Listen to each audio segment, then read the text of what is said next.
Have you ever wondered what it truly means to be free? To have a voice that can soar, unburdened by the bars of a cage? There is a profound line in a book that asks this very question, not with words, but with its entire being. It says, "The caged bird sings with a fearful trill of things unknown but longed for still, and his tune is heard on the distant hill, for the caged bird sings of freedom." This is the heart of a story that has echoed through generations, a landmark piece of American literature titled "I Know Why the Caged Bird Sings," written by the remarkable Maya Angelou. This isn't just a book, it's a journey, a testament, and a song of the human soul. So, what is this story all about? At its core, it is the coming-of-age story of a young black girl named Marguerite Johnson, whom we come to know as Maya. It's her life, from the tender age of 3 to the cusp of adulthood at 16. We travel with her from the rural, segregated town of Stamps, Arkansas, to the bustling streets of St. Louis and San Francisco. But this is more than just a map of places. It is a map of a young girl's heart and mind as she navigates a world that often tries to silence her, to put her in a cage. It's a story about finding one's voice when everything and everyone seems determined to take it away. The narrative unfolds not like a history lesson, but like a conversation with a wise friend sharing their most vulnerable moments. Angelou invites us into her childhood, showing us the world through her eyes. We feel the sting of racial prejudice, the confusion of family dynamics, and the deep ache of loneliness. One of the most powerful themes in this book is the journey of finding one's voice. Imagine being a child, full of thoughts and feelings, and then suddenly the words won't come out. This is what happened to young Maya. After a deeply traumatic event, she fell into a self-imposed silence that lasted for years. She believed her voice, her words, had the power to cause harm, so she locked them away for safety. This silence, however, is not empty. During these years, Maya becomes a keen observer of the world around her. She listens intently, she reads voraciously. Books become her sanctuary, her friends, her teachers.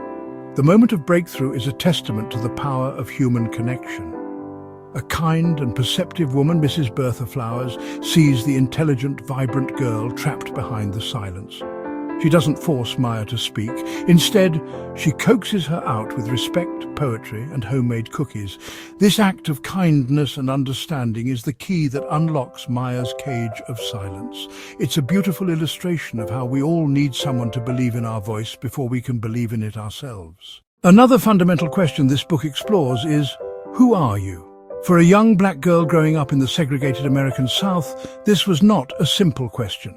Maya's world was filled with messages designed to make her feel less than, to tell her she was not beautiful, not worthy, not enough. The very air she breathed was thick with racism, a heavy weight that could crush a person's spirit. But this story is not about being crushed. It is about forging an identity in spite of that weight. Maya finds strength and pride in her community in Stamps. She watches the resilience of her grandmother, Mama Henderson, who runs the town's general store with dignity and strength. These experiences become the building blocks of her identity. It's like building a house with the stones that others have thrown at you. She learns that her identity is not just about the color of her skin, but about the strength, grace, and endurance of her people. The journey of identity is also a personal one, filled with the universal awkwardness of growing up. Maya feels gangly, unattractive, and out of place. This is a struggle many of us can relate to, regardless of our background.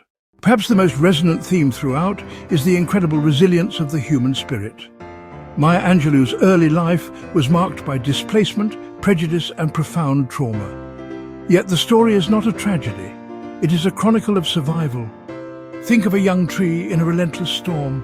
The wind howls, the rain pours, and the trunk is bent so far it nearly touches the ground. You're certain it will snap. But when the storm passes and the sun returns, the tree slowly, painstakingly, straightens itself up again. This resilience is not portrayed as a superpower, but as a practical, day-to-day act of will. Resilience, Angelou shows us, is often quiet. It's the simple, repeated choice to keep going, to get up one more time than you are knocked down. So why does a book written over half a century ago, about a childhood from the 1930s and 40s, still resonate so deeply with us in 2025? The answer is simple. The cages may change, but the song remains the same. The struggles Maya Angelou writes about, racism, sexism, trauma, and the search for identity, are not relics of the past. They are woven into the fabric of our contemporary world. The cage can be anything that limits our potential. The book acts as a mirror reflecting our own challenges. Maya's journey from a silent, insecure girl to a strong, self-aware young woman is a timeless blueprint for overcoming adversity. Ultimately, I know why The Caged Bird Sings endures, because it is a story of hope. It doesn't offer easy answers or a perfect ending. Instead, it offers something more valuable, the truth of a resilient human spirit. It leaves us with a profound question to carry into our own lives. What is your cage and what is your song? The book gently urges us to look at the bars that may be holding us back, but more importantly, to listen for the music that is still inside us, the tune of things unknown but longed for still, the song of our own unique and unshakable freedom.